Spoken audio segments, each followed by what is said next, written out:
Imaginez ceci, un restaurant de luxe au cœur de Lyon, où les lustres en cristal brillent sur des tables impeccables et où l'air embaume la truffe et le succès. C'est l'héritage du bois, un temple de la gastronomie française, un empire bâti sur des décennies de passion et de travail acharné. Chaque soir, une fortune est dépensée ici pour des plats qui ressemblent à des œuvres d'art. Mais la bataille la plus féroce ne se déroule pas pour obtenir une étoile Michelin. Elle se joue dans l'ombre, dans la chaleur étouffante des cuisines, là où un vieil homme aux mains tremblantes est sur le point de tout perdre. Un bruit assourdissant déchire soudain le cliquetis régulier des casseroles. Le son de la porcelaine brisée. Le son d'une humiliation qui va tout changer. Mais avant de plonger dans cette histoire incroyable, faites-moi une faveur. Cliquez sur le bouton J'aime pour soutenir notre travail et si vous êtes nouveau ici, abonnez-vous à notre famille grandissante d'amateurs d'histoire. Votre soutien est notre plus grande récompense. Dites-moi aussi en commentaire de quelle ville ou de quel pays vous regardez cette vidéo pour que je puisse vous envoyer un salut spécial dans ma prochaine histoire. Savoir d'où vous venez nous rapproche, peu importe la distance. Maintenant, retournons dans cette cuisine où le destin est en train de basculer.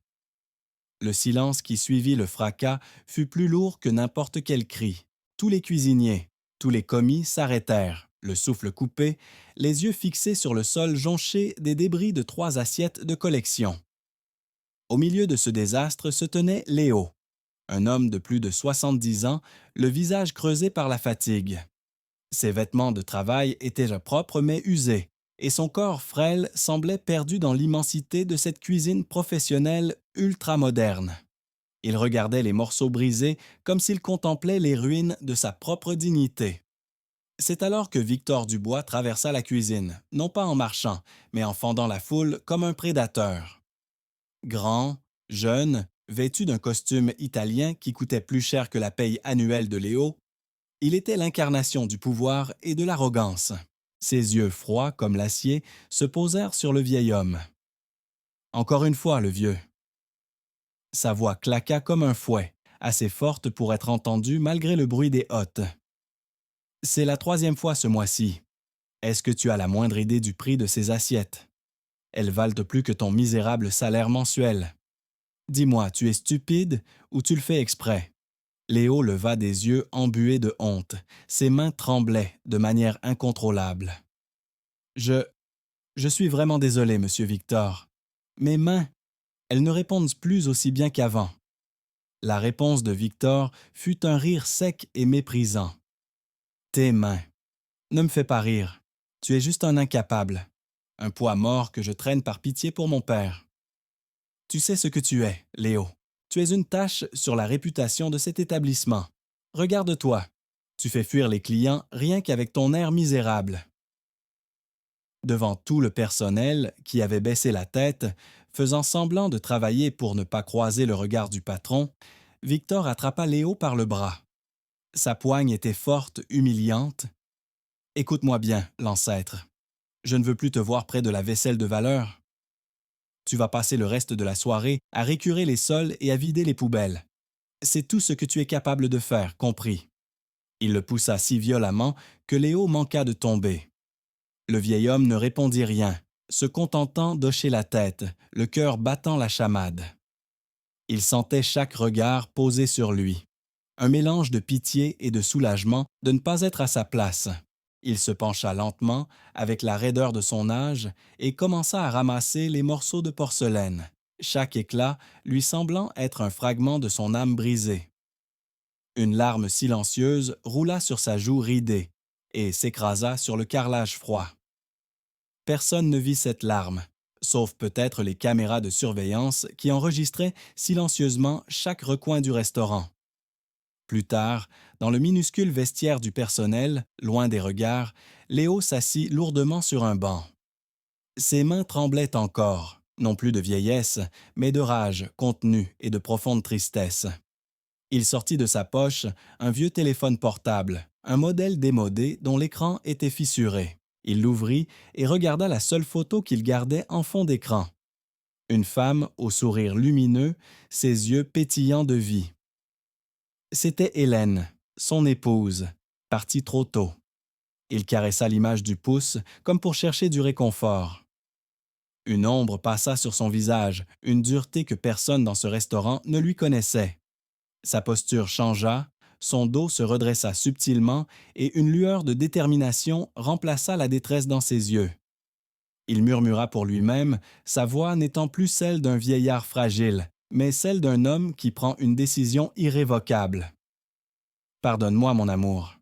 J'ai essayé d'être patient, j'ai espéré qu'ils changeraient, mais ils ne sont pas prêts à hériter de ton rêve. Ils ne sont prêts qu'à le détruire. » Il éteignit son téléphone et le rangea. En se relevant, il n'était plus tout à fait le même homme. L'humiliation qu'il venait de subir n'était pas une fin, mais un commencement. C'était la goutte d'eau, la dernière preuve dont il avait besoin.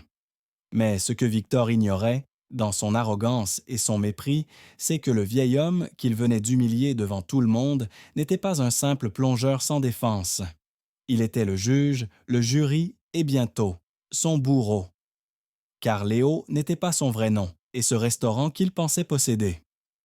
C'était en réalité le royaume de l'homme qu'il venait de condamner à nettoyer les sols. Le piège venait de se refermer. Le masque de la fragilité était retombé sur son visage. En sortant du vestiaire, Léo était redevenu le vieil homme invisible, celui que l'on bouscule sans s'excuser. Mais à l'intérieur, une flamme froide s'était allumée.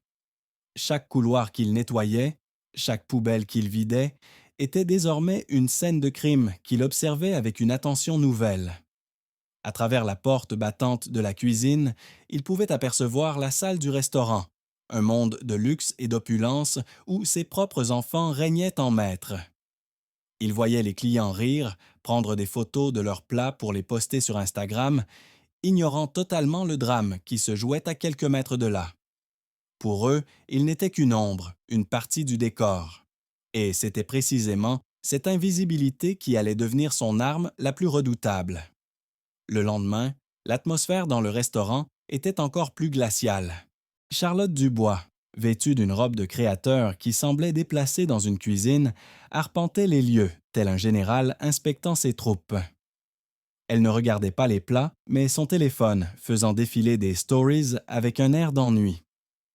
Elle s'arrêta devant Philippe, le chef cuisinier, un homme passionné qui travaillait pour la famille Dubois depuis plus de 20 ans, bien avant que Victor et Charlotte ne sachent no faire la différence entre un couteau à poisson et un couteau à beurre.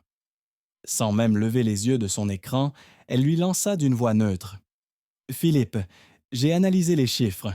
Votre poste est celui qui nous coûte le plus cher. Nous devons optimiser. » Le chef, les mains couvertes de farine, la regarda avec incrédulité. « Optimisez, Madame Charlotte, je. » Elle l'interrompit en lui tendant son téléphone. Sur l'écran, une conversation WhatsApp était ouverte. Le dernier message, envoyé il y a quelques secondes, disait « Philippe, vos services ne sont plus requis à compter de ce jour. Veuillez laisser votre tablier à la réception. Cordialement, C. Dubois. » Le visage du chef se décomposa. « Après 20 ans de service, vous me virez. Par message. » Charlotte haussa les épaules avec indifférence. « C'est plus efficace. Le temps, c'est de l'argent. » Elle tourna les talons et s'éloigna pour prendre un selfie parfait devant le logo du restaurant, ajoutant la légende « Girl Boss, jar optimisation, 3 nouveaux chapitres. » Léo, qui balayait à proximité, sentit une vague de colère pure monter en lui. C'était l'héritage de sa femme, Hélène, que cet enfant gâté était en train de détruire, un texto à la fois. Plus tard dans la journée, alors qu'il nettoyait le couloir menant au bureau, il entendit la voix de Victor, basse et conspiratrice. La porte était entr'ouverte. Poussé par une intuition, Léo s'arrêta, faisant semblant d'astiquer une plainte. Victor était au téléphone et son ton était mielleux, mais ses mots étaient du poison. « Non, non, ne t'inquiète pas, mon ami. Le client ne verra jamais la différence entre le filet de bœuf de salaire que nous facturons et cette viande polonaise surgelée que tu nous livres. Mais la marge, mon ami, la marge est magnifique. On va les plumer jusqu'au dernier centime, ces bourgeois. » Le cœur de Léo se serra. Il ne s'agissait plus seulement de cruauté, mais de fraude. C'était une trahison envers chaque client qui franchissait leur porte en quête d'excellence. Discrètement, Léo glissa sa main dans sa poche. Son vieux téléphone n'était pas si inutile. Il appuya sur un bouton latéral, activant l'enregistreur vocal. Un petit point rouge se mit à clignoter sur l'écran, invisible pour tous. Chaque mot de Victor était désormais une preuve, une brique de plus dans le mur de leur future prison. Les jours qui suivirent furent un calvaire. Le nouveau chef, plus jeune et moins cher, suivait les ordres de Victor sans discuter. La qualité des plats chuta de manière spectaculaire et le moral du personnel était au plus bas. Léo, lui, était devenu l'homme à tout faire, celui qu'on envoyait nettoyer les toilettes bouchées ou sortir les poubelles sous une pluie battante. Il travaillait de longues heures, souvent le ventre vide, l'odeur des plats gastronomiques qu'il n'avait pas le droit de toucher, lui torturant l'estomac. Un soir, alors qu'il était assis seul dans la cuisine déserte, épuisé et affamé, une silhouette s'approcha. C'était Élise, une jeune serveuse au regard doux. Elle tenait une assiette dissimulée dans un torchon. « Tenez, monsieur Léo, » murmura-t-elle en regardant autour d'elle. « J'ai gardé ça pour vous. Ne dites rien à personne. » C'était un reste de magret de canard, froid, mais pour Léo, c'était le plus grand des festins. Il regarda la jeune fille avec une profonde gratitude. « Merci, mon enfant. Vous avez bon cœur. » Dans ce monde de requins, cette petite lueur d'humanité lui redonna la force de continuer son combat silencieux. Cette nuit-là, le décor changea du tout au tout. L'homme qui quitta le restaurant par la porte de service, courbé et fatigué, n'était pas le même qui entra, 1 heure plus tard, dans un ascenseur privé menant au dernier étage d'un immeuble prestigieux du quartier de la Confluence. Le petit appartement miteux n'était qu'une façade. Sa véritable demeure était un penthouse luxueux, avec une vue imprenable sur tout Lyon. Ici, il n'était plus Léo, le plongeur. Il était Antoine Dubois, le fondateur, le créateur, le propriétaire secret de l'Héritage Dubois. Assis dans un fauteuil en cuir, un verre de vieux whisky à la main, il était en visioconférence sécurisé sur un ordinateur dernier cri. À l'écran, le visage sérieux de Maître Bernard, son avocat et ami de toujours. « Regarde ça, Bernard, » dit Antoine, sa voix n'ayant plus rien de fragile. Elle était forte, précise, tranchante. Il partagea son écran, affichant des relevés bancaires complexes. Un virement de 200 000 € vers un compte aux îles Caïmans, libellé. Achat de matériel de cuisine. C'est un faux, bien sûr. Mes propres enfants me volent, Bernard. Ils siphonnent les comptes de l'entreprise que j'ai bâtie avec Hélène. L'avocat hocha la tête, son expression grave. Nous avons presque tout ce qu'il nous faut, Antoine. Les enregistrements, les témoignages des fournisseurs que tu as contactés, le rapport de l'expert comptable, tout est accablant. Ils sont coupables de fraude, d'abus de biens sociaux, de tout ce que tu veux. Il marqua une pause, ajustant ses lunettes. Mais pour que le choc soit total, pour qu'ils ne puissent jamais se relever, il nous manque une dernière chose. Une preuve irréfutable de leur intention, un acte si public et si cruel qu'il ne laissera aucune place au doute dans l'esprit du juge ou de l'opinion publique. Antoine Dubois fixa l'écran, puis son regard se tourna vers la baie vitrée. Au loin, les lumières de son restaurant brillaient dans la nuit lyonnaise comme un joyau qu'on était en train de lui arracher. Son visage se durcit, ses doigts se crispèrent sur son verre. Il savait que ses enfants, dans leur cupidité sans limite, allaient lui offrir cette preuve sur un plateau d'argent. Il savait que le pire était encore à venir. Et il serait là, aux premières loges, pour assister à leur chute. Antoine Dubois éteignit l'écran, le visage de son avocat remplacé par son propre reflet dans le verre sombre. Il n'était plus seulement un père trahi. Il était devenu un stratège. La conversation avec Bernard avait cristallisé son plan. Il ne suffisait pas de les punir. Il fallait orchestrer leur chute de manière si spectaculaire qu'elle servirait de leçon. Chaque jour passé dans la peau de Léo n'était plus une souffrance, mais une mission d'infiltration. Son invisibilité était son meilleur atout, et il allait l'utiliser jusqu'à la dernière seconde. Le lendemain, En arrivant au restaurant, il portait sur lui un nouvel équipement, dissimulé sous ses vêtements usés. Une micro-caméra de la taille d'un bouton de chemise et un enregistreur audio numérique à peine plus grand qu'une carte de crédit. La technologie qui avait permis à ses enfants de construire leur monde de mensonges allait maintenant servir à le démolir. La cruauté de Victor et Charlotte semblait grandir avec leur impunité. Ils se sentaient intouchables, protégés par le nom de leur père et l'argent qu'ils volaient. Un après-midi, alors que Léo nettoyait la vitrine du bureau de Victor, il vit ce dernier rire aux éclats en lisant un message sur son téléphone. Curieux, Léo s'approcha, prétextant essuyer une tache. Sur l'écran, il vit une conversation WhatsApp avec un contact nommé le boucher polonais. Victor venait d'envoyer une photo d'un steak parfaitement cuit servi à un client avec le commentaire: Regarde ce que j'arrive à faire de ta camelote. Il paie de 1 000 € la bouteille de vin, mais mange de la viande à 5 € le kilo. Des pigeons. Léo sentit son sang se glacer. Il appuya discrètement sur le bouton de sa micro-caméra, enregistrant une courte vidéo de l'écran du téléphone avant que Victor ne le verrouille. Cette capture d'écran serait une pièce maîtresse, la preuve irréfutable de leur mépris total pour l'héritage familial et pour leurs clients. Pendant ce temps, Charlotte vivait sa vie de luxe sur Instagram. Chaque jour, elle postait des stories de ses virées shopping avenue Montaigne, de ses sacs de luxe et de ses week-ends à Saint-Tropez. Un jour, elle publia une photo d'elle, souriante, à côté d'une nouvelle voiture de sport rouge flamboyant, travaux avec la légende. Petit plaisir du jour, le travail acharné finit toujours par payer. #boss lady #success. Léo, qui consultait son profil sur son vieux téléphone pendant sa pause, fit une capture d'écran. Il savait, grâce au relevé bancaire que Bernard lui avait fourni, que cette voiture avait été achetée le jour même, où un virement de 50 000 € avait été effectué. 1 000 € avaient été effectués depuis le compte du restaurant vers le compte personnel de Charlotte, sous le faux libellé « Rénovation des cuisines ». La juxtaposition de cette photo et du relevé bancaire serait dévastatrice.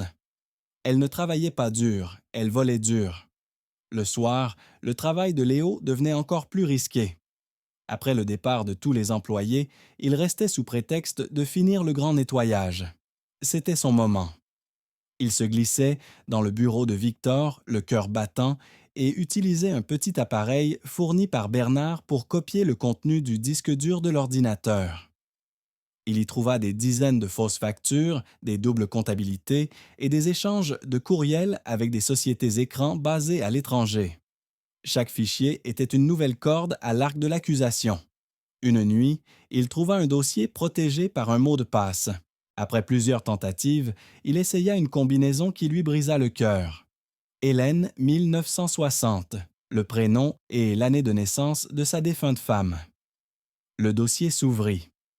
À l'intérieur, il n'y avait pas de preuve de fraude, mais quelque chose de bien pire, un projet détaillé de vente du restaurant L'Héritage du Bois à une chaîne internationale de restauration rapide, Global Foods. Le plan était de vendre le nom, le bâtiment, l'histoire, pour ensuite le transformer en un vulgaire fast-food de luxe. Ils n'allaient pas seulement voler l'argent, ils allaient effacer l'âme de l'œuvre de sa vie. Alors qu'il copiait ses fichiers, il entendit des pas dans le couloir. La panique le saisit. Il éteignit l'écran et se cacha derrière un rideau juste au moment où la porte s'ouvrait. C'était Élise, la jeune serveuse. Elle avait oublié son sac. Elle le prit et s'apprêtait à partir quand elle remarqua quelque chose sur le bureau. Un cadre photo, retourné. C'était une photo d'Antoine et Hélène Dubois, le jour de l'ouverture du restaurant, jeunes et pleins d'espoir. Élise remit le cadre droit avec un soupir. « Pauvres gens », murmura-t-elle pour elle-même. S'ils voyaient ce que leurs enfants ont fait de leurs rêves. Elle ne savait pas qu'Antoine Dubois l'entendait, caché à quelques mètres de là. Ces mots, d'une sincérité désarmante, touchèrent profondément Léo. Il comprit à cet instant qu'il n'était pas seul. Il y avait encore des gens qui se souciaient de l'héritage. Élise serait sa première alliée, qu'elle le sache ou non. Le lendemain, Léo décida de prendre un risque calculé. Il aborda Élise pendant un moment calme. Élise, mon enfant, commença-t-il d'une voix fatiguée. Je suis un vieil homme et je vois des choses. Je sais que vous n'aimez pas ce qui se passe ici. La jeune fille le regarda avec méfiance, puis son expression s'adoucit. Personne n'aime ça, monsieur Léo. C'est devenu un endroit triste. Léo sortit alors de sa poche une petite clé USB. J'ai besoin de votre aide. Je ne peux pas utiliser les ordinateurs d'ici. Ils me surveillent. Pourriez-vous, ce soir, depuis chez vous, envoyer le contenu de cette clé à cette adresse e-mail? Il lui tendit un papier avec l'adresse de Bernard. C'est très important. Il s'agit de justice. Élise hésita une seconde, regardant la clé, puis le visage sincère et désespéré du vieil homme. Elle vit en lui non pas un simple plongeur, mais un homme digne qui se battait pour quelque chose de juste. « Je le ferai, monsieur Léo », dit-elle finalement avec détermination. « Comptez sur moi. » Ce soir-là, les dernières preuves accablantes, y compris le projet de vente à Global Foods, arrivèrent en toute sécurité dans la boîte mail de Maître Bernard. Antoine Dubois, de retour dans son Pantoz, contemplait le dossier numérique qui s'était construit jour après jour. Il avait les enregistrements audio des fraudes de Victor, les captures d'écran des mensonges de Charlotte sur Instagram, les copies des fausses factures, les relevés bancaires prouvant les détournements, et maintenant, le projet de vente qui signait leur trahison ultime. Il avait même le témoignage silencieux d'Élise, une alliée précieuse qui représentait l'intégrité que ses propres enfants avaient tant perdue. Il regarda une dernière fois la photo de sa femme, Hélène, posée sur son bureau. « Le moment est bientôt venu, mon amour, » murmura-t-il. « Leur arrogance sera leur chute. Et je serai là pour m'assurer qu'elle soit aussi dure et aussi publique que possible. » Il avait maintenant tout ce qu'il fallait pour les anéantir.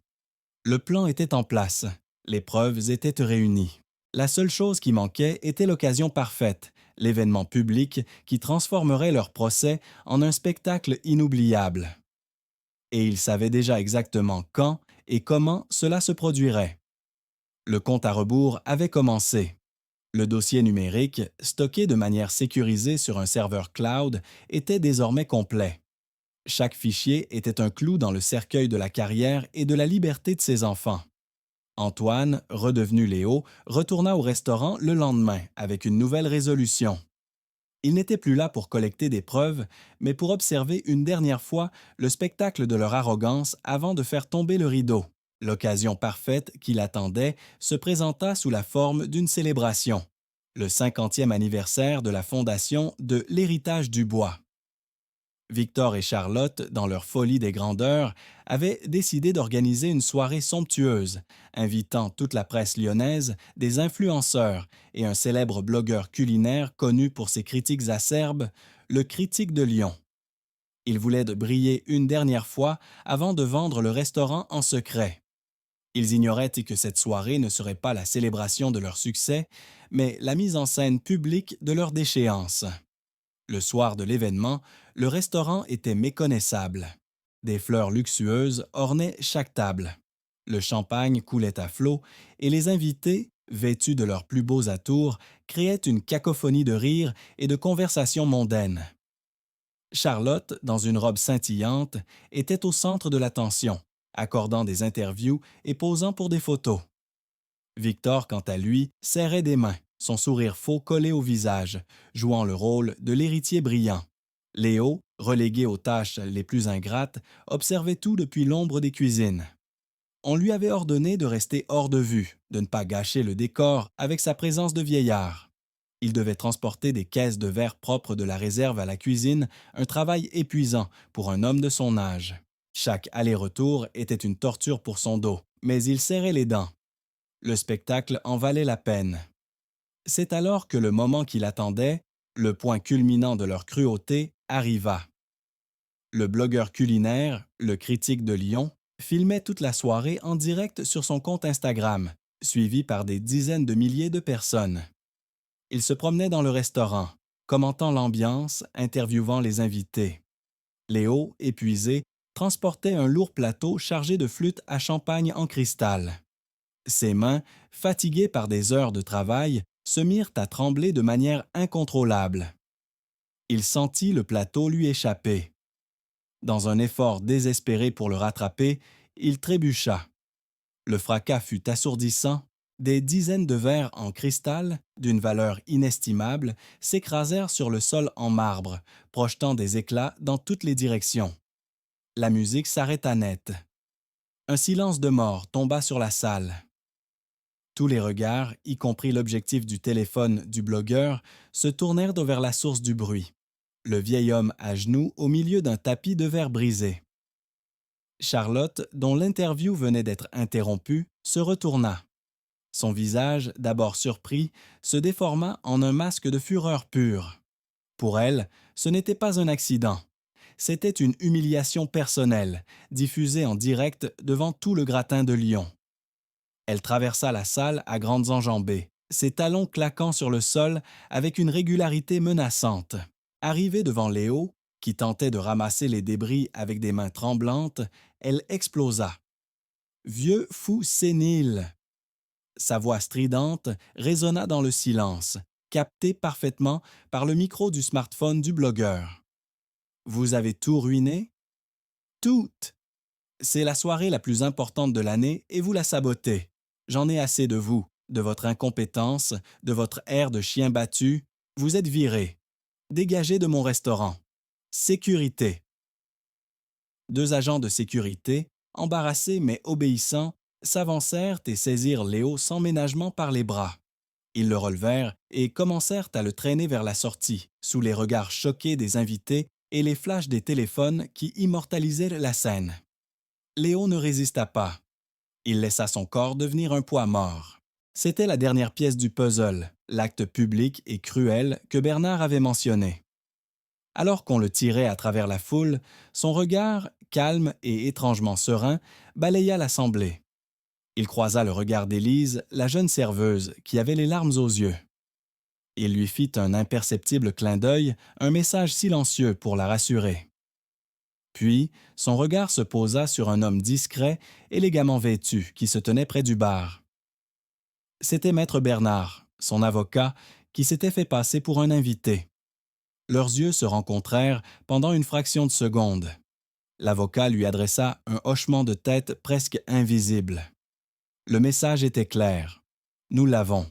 La dernière preuve. La plus puissante. Jeté dehors sur le trottoir froid, la porte se refermant derrière lui, Léo ne ressentit aucune tristesse. Il se releva, épousseta ses vêtements et regarda une dernière fois la façade illuminée du restaurant. À l'intérieur, il entendait la musique reprendre, les rires revenir. Pour eux, l'incident était déjà oublié, le vieil homme n'était qu'un déchet qu'on avait sorti. Ils ne savaient pas qu'ils venèrent de signer leur propre arrêt de mort. Léo sortit son vieux téléphone. Il n'appela personne. Il ouvrit simplement une application sécurisée et appuya sur un unique bouton rouge à l'écran, libellé Protocole Phoenix. Instantanément, l'intégralité du dossier numérique, les vidéos, les enregistrements audio, les documents bancaires, les captures d'écran, et maintenant la vidéo en direct de son humiliation publique fut envoyée simultanément à 3 destinataires, le procureur de la République de Lyon, la rédaction du plus grand journal d'investigation de France et un groupe d'actionnaires minoritaires, du restaurant qu'ils savaient intègre. Pendant que Victor et Charlotte trinqueraient à leur futur succès, ignorant tout de la tempête qui se préparait, Antoine Dubois marchait tranquillement dans la nuit lyonnaise. Il n'était plus Léo, le vieillard humilié. Il était redevenu le phénix, prêt à renaître de ses cendres. Il passa devant une boutique de luxe et s'arrêta devant son reflet dans la vitrine. Il vit un homme fatigué, mais dont les yeux brillaient d'une lueur de triomphe. Il pensa à Hélène, à leurs rêves et à la promesse qu'ils s'étaient faite. Demain, le nom Dubois serait sur toutes les lèvres, mais pas pour les raisons que ses enfants imaginaient. Demain, ils apprendraient qui il était vraiment. Demain, le masque allait enfin tomber, et la chute serait vertigineuse. Le spectacle ne faisait que commencer. La nuit était froide, mais Antoine Dubois ne la sentait pas. Marchant dans les rues désertes de Lyon, il n'était plus qu'une silhouette déterminée se dirigeant vers son sanctuaire, son quartier général secret. Le bouton Protocole Phoenix avait déclenché une réaction en chaîne silencieuse et implacable. À cet instant précis, des notifications apparaissaient sur les écrans de téléphone et d'ordinateur à travers la ville. Un procureur de la République, réveillé en sursaut, commençait à parcourir un dossier numérique impeccablement organisé. Une journaliste d'investigation, connue pour son flair et son acharnement, annulait son week-end, sentant l'odeur de l'histoire de l'année. Et Maître Bernard, son avocat, recevait un simple message de confirmation. Le jeu est lancé. La machine judiciaire et médiatique était en marche, mais Victor et Charlotte, eux, dormiraient très du sommeil des ignorants, persuadés d'avoir remporté leur dernière victoire. Pendant ce temps, à l'intérieur de l'héritage Dubois, la fête battait son plein. Le départ humiliant de Léo n'avait été qu'une brève interruption. Victor et Charlotte, grisés par le champagne et les compliments, trinquaient à leur succès.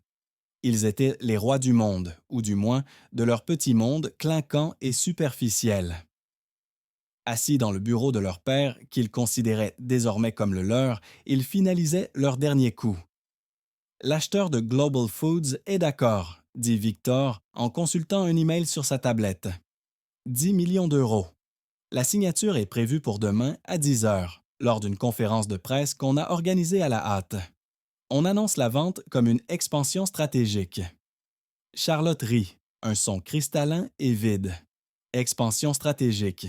J'adore. On vend l'héritage de papa pour en faire un fast-food de luxe, et on appelle ça une expansion. Tu es un génie, mon frère. Elle sortit son téléphone et composa un message à leur banquier privé en Suisse. Je lui dis de préparer le transfert des fonds. Dès que l'argent arrive, il part directement aux Bahamas. Demain soir, on sera loin, très loin de cette ville et de ses souvenirs. Ils ne savaient pas que la caméra de surveillance du bureau, qu'ils avaient oublié de désactiver, enregistrait chacun de leurs mots, chaque geste, ajoutant une dernière couche de preuve à leur dossier déjà accablant. Antoine arriva enfin à son penthouse. Il ne dormit pas. La nuit fut consacrée aux derniers préparatifs. Il passe des heures en visioconférence avec son équipe. Maître Bernard confirmait que le procureur avait émis des mandats de perquisition et de saisie pour le lendemain matin. La journaliste Isabelle Lemoine expliquait sa stratégie. Son équipe serait présente à la conférence de presse, officiellement pour couvrir la vente, mais en réalité pour assister au dénouement. Élise, la jeune serveuse, fut contactée discrètement. Antoine lui expliqua une partie de la vérité sans révéler son identité, lui demandant de rassembler les employés licenciés et de se tenir prête. La jeune femme, choquée mais comprenant l'ampleur de ce qui se préparait, accepta sans hésiter. Elle était devenue, sans le savoir, un pion essentiel dans cette partie d'échecs. Antoine s'assura que la technologie serait de son côté. Il coordonna avec un technicien de confiance pour prendre le contrôle à distance du système de projection de la salle de conférence du restaurant. Au moment voulu, ce ne seraient même pas les logos de Global Foods qui s'afficheraient sur l'écran géant, mais la vérité, brute et sans phare. Alors que l'aube pointait à l'horizon, peignant le ciel de Lyon de teintes roses et dorées, Antoine se tint devant la baie vitrée. Il regardait la ville s'éveiller. Il repensa à toutes les humiliations subies, au mépris dans les yeux de Victor, à la froideur de Charlotte, au goût amer de la faim et de l'injustice. Chaque souvenir n'était plus une blessure, mais le carburant de sa détermination. Il n'y avait plus de place pour la haine, seulement pour une justice froide et méthodique. Il prit une douche, se rasa de près et choisit son costume le plus sobre et le plus élégant. Il n'allait pas affronter ses enfants en tant que Léo, le vieillard brisé, ni même en tant qu'Antoine Dubois, le père en colère. Il allait se présenter en tant que ce qu'il était vraiment. L'incarnation de l'héritage qu'ils avaient tenté de détruire. Il attacha sa cravate, le geste précis et assuré. Il était prêt. Au même moment, Victor et Charlotte se réveillaient dans leurs appartements luxueux, sans le moindre soupçon. Leur téléphone était inondé de notifications de félicitations pour la soirée de la veille. La vidéo de l'humiliation de Léo était devenue virale, mais les commentaires étaient partagés, certains applaudissant leur fermeté. Cela ne fit que renforcer leur sentiment de toute-puissance. Ils choisirent leurs tenues les plus chères, se préparant pour la conférence de presse comme des acteurs avant d'entrer en scène. Pour eux, c'était le dernier acte de leur comédie, l'apothéose de leur succès. Victor envoya un dernier SMS à Charlotte, prête pour devenir riche et libre. Elle répondit par un simple emoji de champagne. C'était leur dernière communication en tant que complices, leur dernier instant d'illusion.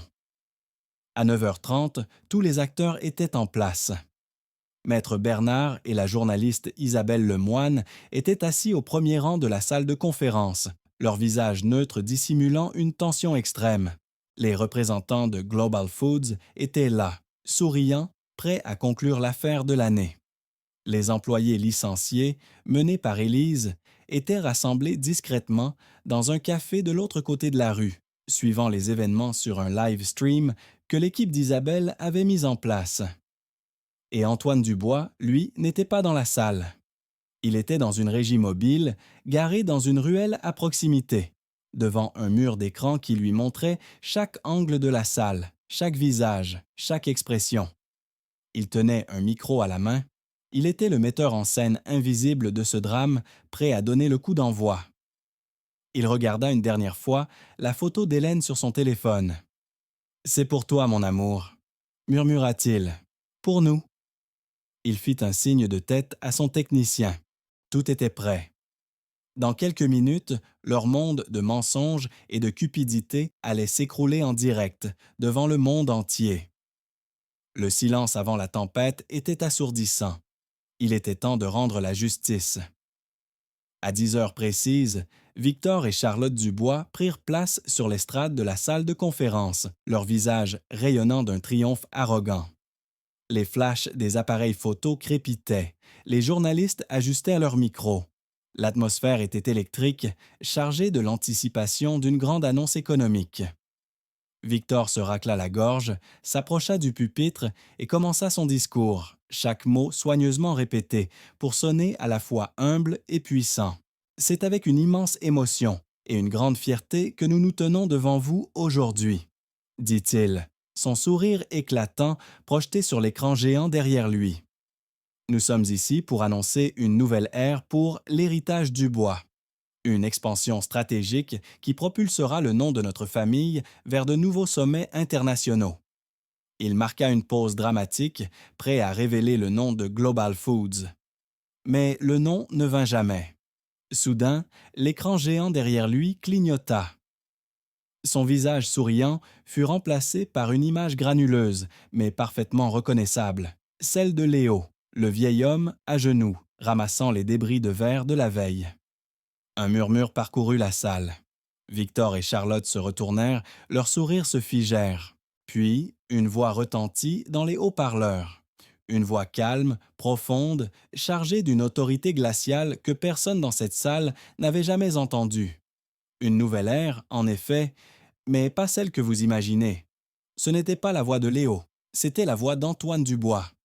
Sur l'écran, le visage d'Antoine, tel qu'il était aujourd'hui, élégant et impitoyable, apparut à côté de la photo de Léo. Beaucoup d'entre vous me connaissent comme Antoine Dubois, le fondateur de ce restaurant. Mais ces derniers mois, j'ai porté un autre nom, Léo. Le choc fut total. Un silence de mort s'abattit sur la salle, si profond qu'on aurait pu entendre une épingle tomber. Victor devint livide, sa bouche s'ouvrit, mais aucun son n'en sortit. Charlotte porta la main à sa poitrine, comme si elle ne pouvait plus respirer.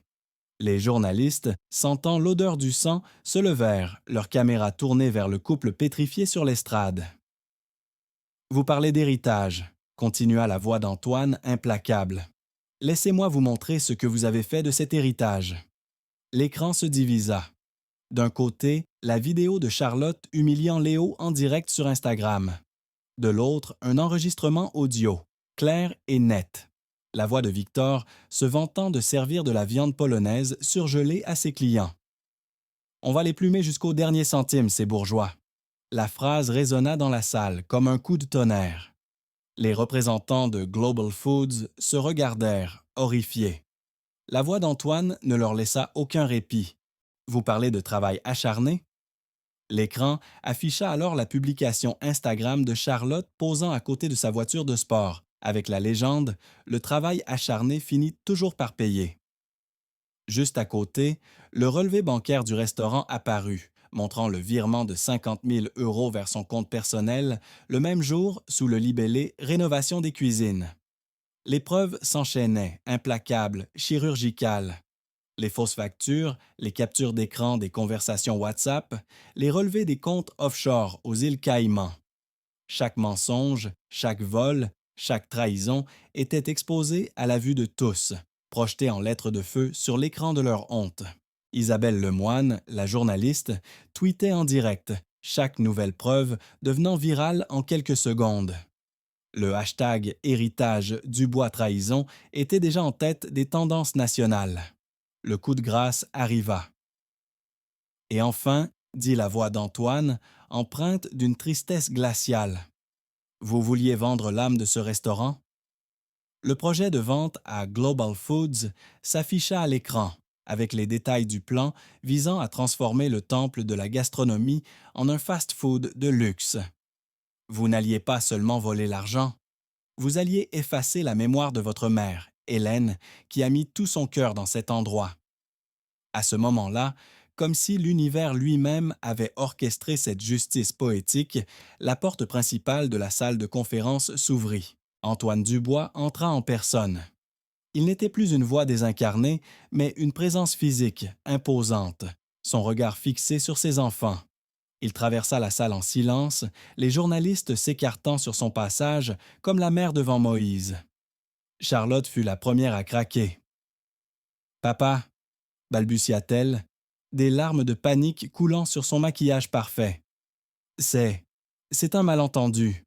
On peut tout expliquer. » Victor, retrouvant un semblant de contenance, tenta de jouer sa dernière carte. « C'est un montage. Ce vieil homme vous a manipulé.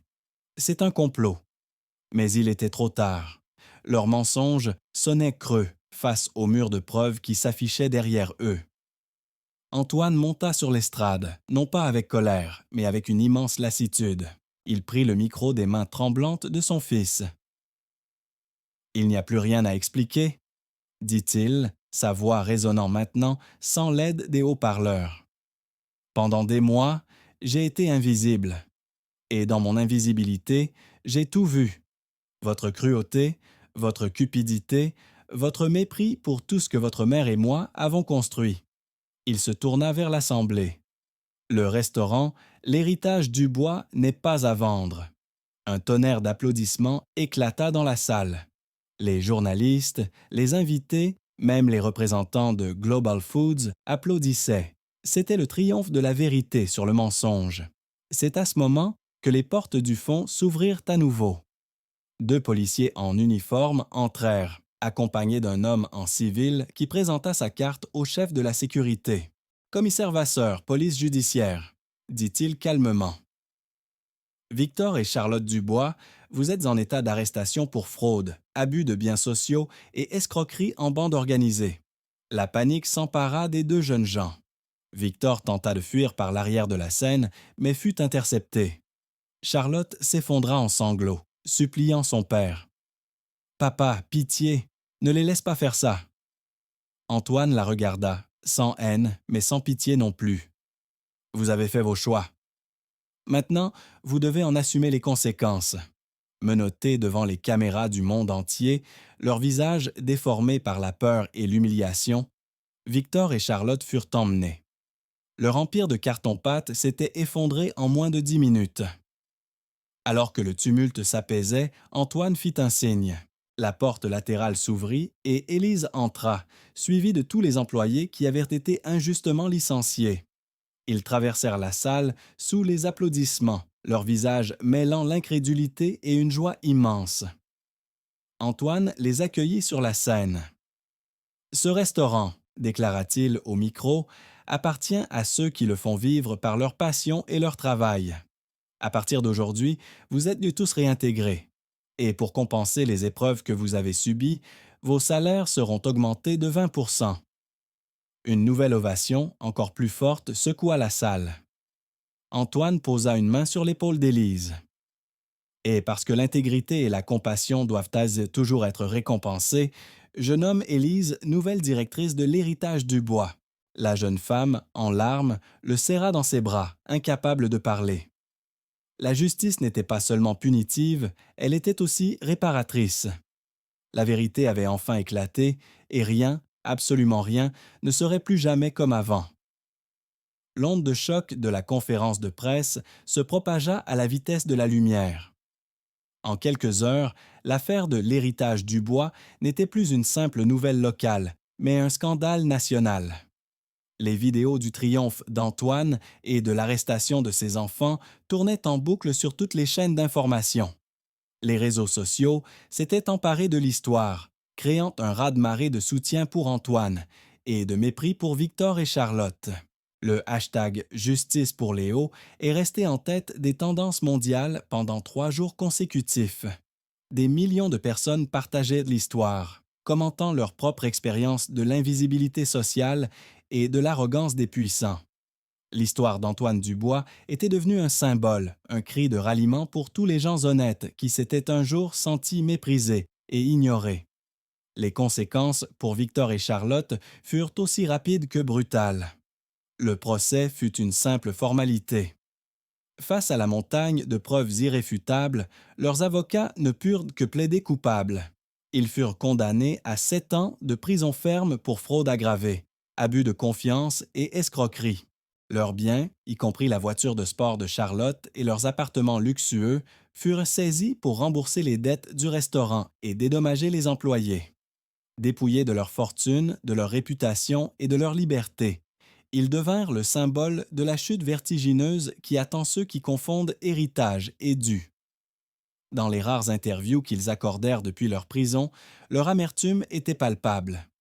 « Nous n'avions jamais remarqué qu'ils nous observaient », déclara Charlotte à un journaliste, une phrase qui devint tristement célèbre, résumant à elle seule leur aveuglement et leur déconnexion de la réalité. Pour Antoine et les autres, ce fut le début d'une nouvelle aube. Le restaurant, sous la direction passionnée et intègre d'Élise, connut une renaissance spectaculaire. Les clients affluèrent, non seulement pour la qualité retrouvée de la cuisine, mais aussi pour soutenir l'histoire, pour faire partie de ce triomphe de la justice. L'héritage du bois devint plus qu'un restaurant. C'était un lieu de pèlerinage, un symbole d'espoir.